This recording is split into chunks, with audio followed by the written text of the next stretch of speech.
Okay, if we're being pedantic, right off the bat, Pokeball is not one word. It's always Poke space ball in the games. But we'd never be pedantic on this show, would we?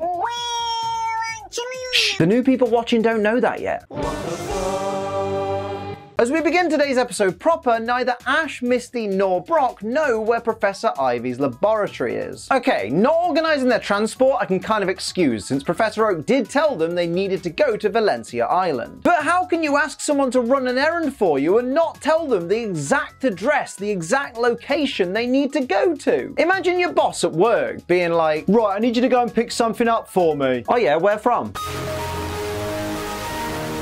Pikachu spots this building and Ash says that looks like a Pokemon Center. No, it fucking doesn't. Maybe at a push you could argue it kind of looks like a Pokemon gym, but a Pokemon Center, a hospital for Pokemon, looks nothing like it, mate. Ahaha, this Nurse Joy is the second cousin of the sister-in-law of the Joy at Saffron City, so she looks identical to all the other Joys. How hilarious. Except it doesn't even make sense, since if she's the second cousin of Saffron Joy's sister-in-law, that means she's the second cousin of the person Saffron Joy is married to. So there's no reason for this person to look like the other Nurse Joys. It could just be a humorous coincidence, or it could just be the writers not really thinking when they wrote that line. Which do you think? This message was brought to you by the Fun Police. Ahaha, identical triplets. Aren't they so weird and quirky? I feel bad for identical people, because nowadays the general consensus is that you can't really laugh at or make fun of someone because of their weight or their hairstyle or things like that. But even in 2021, two identical twins walk past and everybody's like, oh, whoa, are you guys clones? Can you guys read each other's minds? If one of you strains too hard when you poo, does the other get a sore butthole? just be nicer to identical people, is what I'm saying. Granted, this particular episode was written in 1999, but still, be nicer to people. God, do you remember the last time I said be nicer to people in a video and everyone was like, oh, you're being political? There's nothing political about being nice to people, guys. Just don't be a cunt. It's not that hard, is it? Oh, okay. Now I can see why Professor Oak is friends with Professor Ivy. She's got a Poliwhirl? What? What do you think I was gonna say? After Ash says he wishes he could train his Charizard like Professor Ivy trains her Gyarados, Brock says, I wish she trained me. Just a quick reminder, Brock is supposed to be 15 years old and Professor Ivy is supposed to be about 35 years old. Brock, mate, I'm gonna say this as kindly as I can. Put your hormones back in the box and back the fuck away. Ever wish you had as much faith in yourself as Professor Ivy does in that strapless swimsuit? I'm just saying, if that Gyarados goes any faster, these kids are gonna see a lot more of Professor Ivy than they bargained for. Brock, cover your eyes, you're not to be trusted. Professor Ivy shows Ash and friends the mysterious Pokeball that Professor Oak wanted them to fetch for him, and Ash says, wow, sure is different. mate, wait till you see an Ultra Ball. That's also a different coloured Pokeball with a little bit of extra design to it. Direct quote from Brock. Why is it all gold and silver?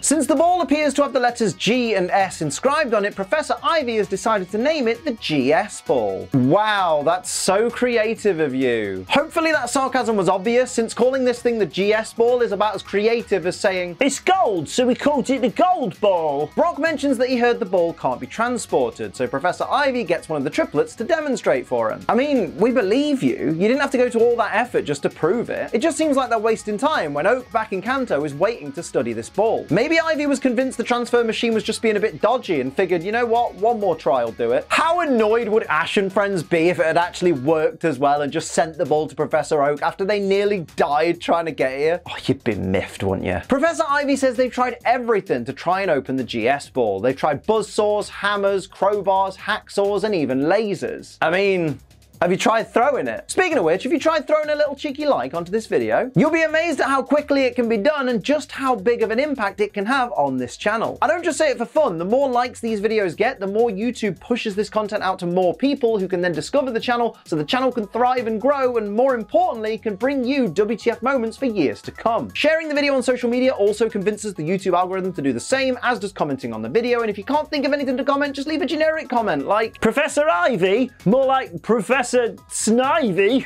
And if you are new here, thank you so much for giving my channel a chance. Please hit that subscribe button, turn on all notifications so you never miss an episode of Pokemon WTF Moments. We're so close to 170,000 subscribers, I can taste it. Let's get that bloody done. Bloody done.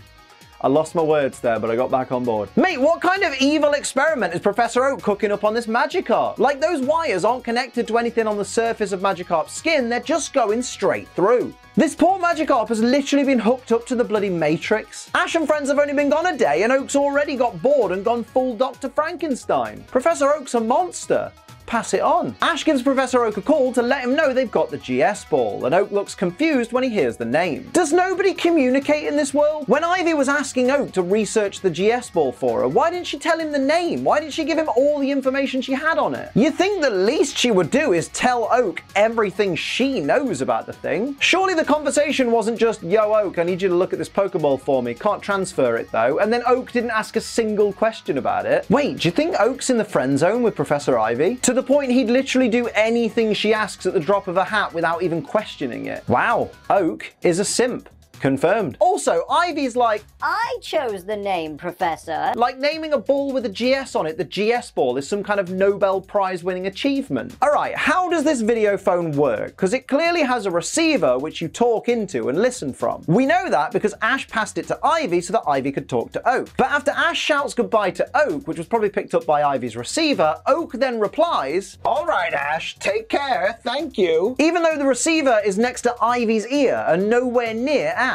So if Ash could hear Oak fine anyway, what's the point of the receiver? Answers on a postcard. Direct quote from James. But Jesse, I don't know the first thing about work. Mate, that's a mood. Just kidding, I worked in retail for a long time and I do not wish that shit on my worst enemy. Jesse points out that Ash and Friends' Zeppelin ride, is supposed to be a round trip and therefore they need to fix the Zeppelin before Ash and Friends get back to the airfield. Oh, God, please don't give us another blimp episode. The last one was bad enough. When Ash questions why the Vileplume and a bunch of other Pokemon on Valencia Island look different to the way they normally do, Ivy points out that the tropical climate on Valencia Island creates these differences in the Pokemon. Mate, regional variants before Gen 7. Confirmed. Brock, do not fall in love with this woman who is 20 years your senior. You are a 15-year-old child. Sit the fuck down and behave. Christ, Pokemon, what were you thinking with this? Who's that Pokemon?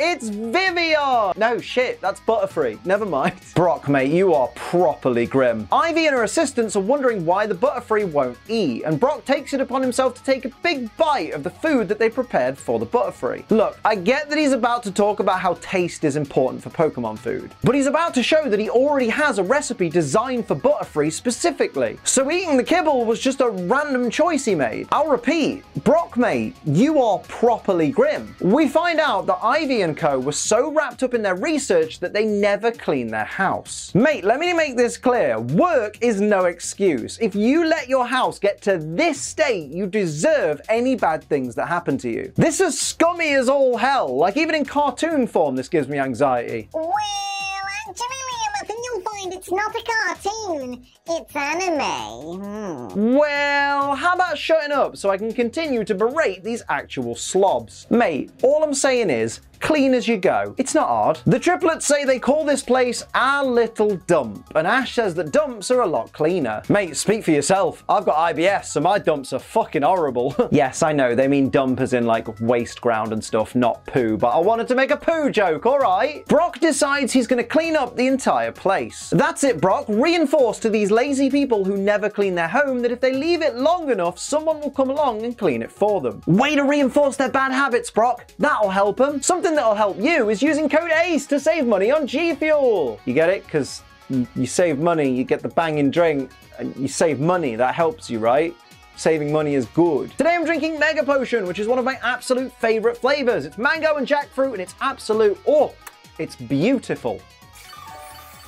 Oh, that's a bit bloody good. Go and get yourself 10% off using code ACE at gfuel.com to take 10% off your entire order. How lovely is that? Remember though, G Fuel is for over 18s only because children don't need caffeine. They're annoying enough as it is. And of course, because it contains caffeine, just drink it responsibly. I need to catch my breath there. Don't be a dickhead, dickhead! Listen, Pokemon, you can try and make washing up and vacuuming seem cool, but you're never going to convince any of us that it's fun, so just stop trying. Later that night, Professor Ivy and her assistants are filming some of the wild Vileplume, and Brock decides to bring her a midnight snack. Some delicious jelly-filled donuts. Don't let this fool you, though. This is still a 15-year-old boy trying to impress a 35-year-old woman, and no, I won't let it go, because it's properly creepy, and why isn't this grown-ass woman putting a stop to this toxic pattern of behavior. Is Professor Ivy a pedo? I'm starting to think she might be. Whilst the Vileplume are spreading their pollen to try and protect their territory from other Pokemon, Eradicate runs in and gets affected by the pollen, which I guess must be Stunspore. And like an actual tit, Professor Ivy runs in to try and help the Raticate and gets affected by the Stunspore as well. What did you think was going to happen, dickhead? Did you think you were somehow going to be immune to the paralyzing effects of Stunspore? I thought you were meant to be a scientist. And also, given that you are a scientist, why the hell are you interfering with nature like this anyway? I thought you were meant to be a scientist. As Ash and Misty are saying goodbye to Professor Ivy and then wondering where Brock is, Onix comes through the building carrying a bunch of wood, followed by Brock and Geodude doing the same. Mate, why are you sending Onix through the building? Surely it's going to cause a lot of damage if you've got a 28-foot rock snake careening through the place. So apparently Brock has agreed to stay with Professor Ivy and her assistants. Yeah, this 15-year-old boy has decided, all by himself,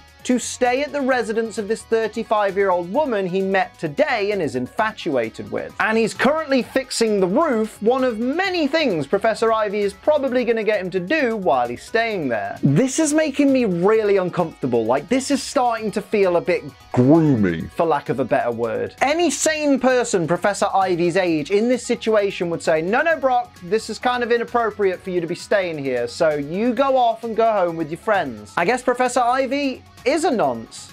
Pass it on. Brock reckons he's staying at Professor Ivy's lab so he can learn more about Pokemon, but realistically he could learn a lot about Pokemon just by traveling with Ash and Misty, so I think Brock's just delusional at this point. Direct quote from Brock. Friends to the end, right, Ash? Nah, mate, that was 4 episodes ago. This one's called Pokeball Peril. Try and keep up. Between saying goodbye to Ash and Misty and then waving goodbye as they walk away, Brock has changed from his apron to his regular green vest. Okay, firstly, how'd he do that so quickly? That's kind of impressive. And secondly, why did he change? Like, what was the point? This bothers me. Brock really should have given Vulpix to Ash and Misty. Since it's not his Vulpix and he is supposed to return it, surely he can't just be like, well, now I live on a far-off island, so I guess I can't return your Vulpix, Susie. Brock is a Pokemon thief. Confirmed. Direct quote from Misty. It's gonna be really weird not having Brock around. Oh, mate, you don't know the half of it. Wait till you see his replacement. You'll be begging Brock to come back like we all were back then. Misty says they can't go back to Kanto on that blimp, Zeppelin. And Ash says, well, no, we can't because the food was bad and they didn't play a movie. Now, I get that the joke here is that Ash is dense and completely ignored the fact that the Zeppelin was run by Pokemon thieves and crash landed. But fucking hell, Ash is so goddamn dense it hurts. So Team Rocket have not only rebuilt the Zeppelin, but they've somehow improved it. Forget being Pokemon thieves, these 3 could have lifelong careers as engineers ahead of them. I'm just really impressed. Wait, hang on. Jigglypuff was walking towards the Zeppelin when the propellers then blew it backwards away from it. So how the hell did it get back over to the Zeppelin and then somehow on top of it? That's some weird anime bollocks right there, isn't it? That genuinely doesn't make sense continuity-wise with something that happened literally moments ago. After caging Ash and Misty and questioning where Brock is, Team Rocket deduced that Ash and Misty must be lovers, to which Ash and Misty blush and call them crazy. Now, Pokeshippers, yes, that's a thing, would have you believe this is because they really do have feelings for each other but are shy about admitting it. But let's be real. At 10 years old, you don't give a toss about relationships or even fancy people. So they were probably just embarrassed by the concept of someone thinking they could have feelings for another person. Seriously, some of you lot are way too invested in wishing these two 10-year-olds would get together.